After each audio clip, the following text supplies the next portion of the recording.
लोगों की आमद से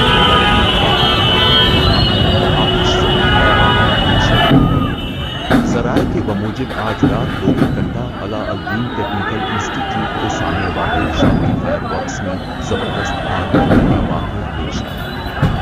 आग के शोलों के साथ पटाखों के भर पड़ने की आवाज़ें आ रही थी।